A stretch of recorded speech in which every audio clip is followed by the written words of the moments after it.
Oui, la soutenabilité du travail, c'est la prise en compte du premier facteur de production, c'est-à-dire en réalité des travailleurs et travailleuses, de ceux qui bossent pour produire la valeur ajoutée de l'entreprise.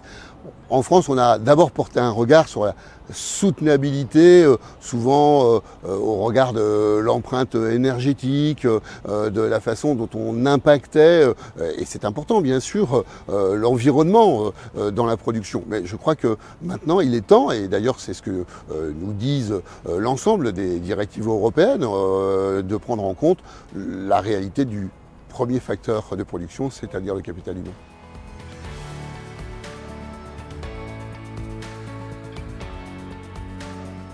C'est vrai, vous avez raison de dire que, en fait, il n'y a pas de hasard dans ce calendrier.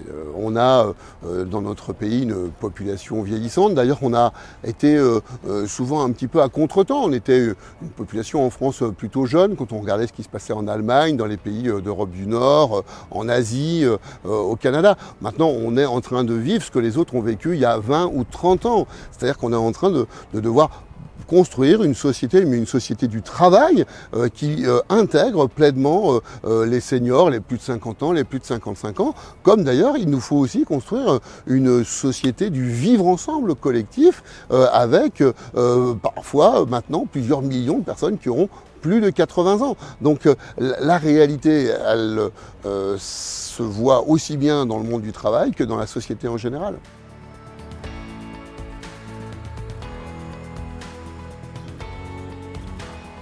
Oui, on a un sujet de démographie médicale, on n'a pas les ressources médicales pour répondre aux besoins, et aussi parce que la réalité c'est que quand on vieillit, on est plus à même d'être concerné par des maladies chroniques, par des difficultés de santé qui sont liées à l'âge, et d'ailleurs qui peuvent être très bien prises en charge.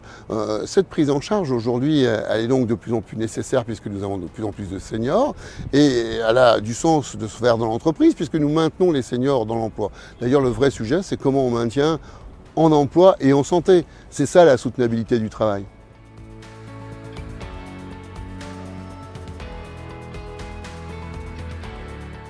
L'entreprise, c'est un peu la dernière cellule contributive de solidarité. Comme dans un monde qui est extrêmement atomisé, où même les familles ont du mal à rester comme ça le point d'ancrage, le point de repère, eh bien l'entreprise, elle peut et elle l'est encore, ce point de repère. Donc du coup, dans l'entreprise, on est dans l'acceptation d'un certain nombre de règles, de normes, même si bien sûr tout cela aussi évolue. Et donc on peut tout à fait retrouver dans l'entreprise une place pour la santé. Vous savez, en réalité, on se découpe pas en tranches. Vous n'avez pas votre santé au travail quand vous arrivez au boulot à 8h et quand vous partez à 17h, puis après la santé de ville à partir de 17h30. Moi j'ai beaucoup de clients d'entreprises qui amènent des solutions de santé à l'intérieur de l'entreprise, parfois même des cabinets de santé pour la consultation, parce que l'idée aujourd'hui, quand on a 6 millions de nos concitoyens qui n'ont pas de médecin traitant, il faut bien leur apporter des solutions, et l'employeur, lui, il a tout intérêt à faire que ses collaborateurs soient en bonne santé, parce que s'ils sont en bonne santé, ils seront moins malades, ils seront moins absents, et le jour où ils sont malades, il faut pouvoir s'en occuper, et après tout, pourquoi pas le faire au boulot ?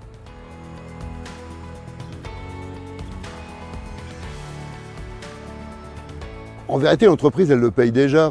Le débat sur le coût, en fait, il a déjà été arbitré parce que l'entreprise, c'est elle qui contribue très significativement au contrat collectif de santé. Donc, elle a deux options. Ou elle laisse ses comptes dérivés avec une augmentation de la maladie et elle paye de toute façon à ce moment-là.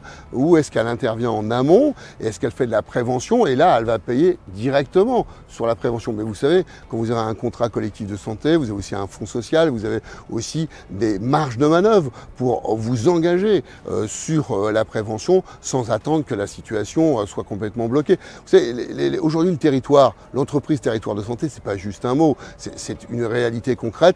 Il y a plein de boîtes qui sont au rendez-vous et qui ont bien sûr dépassé l'obligation de sécurité et de santé liée au code du travail. Ça, il faut le respecter, il n'y a pas de débat. J'ai envie de dire, c'est la dette. Voilà. Maintenant, il faut qu'on passe à l'échelle supérieure.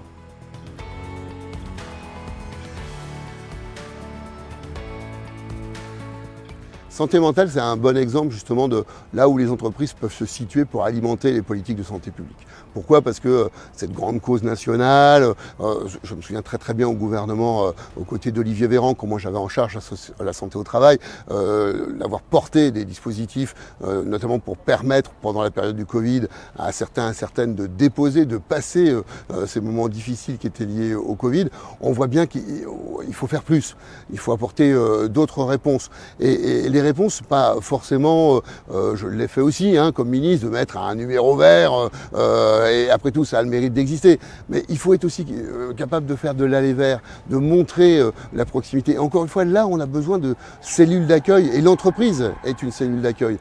L'administration, l'écosystème de travail, quand on est au travail, eh bien on est à même de pouvoir avoir un soutien, de pouvoir se libérer. Vous savez, quand on regarde ce qui se passe par exemple outre-Atlantique au Canada, on voit que les dispositifs de formation au premier secours en santé mentale sont très largement diffusés. Il y a de grosses boîtes en France comme AXA qui sont très en avance là-dessus.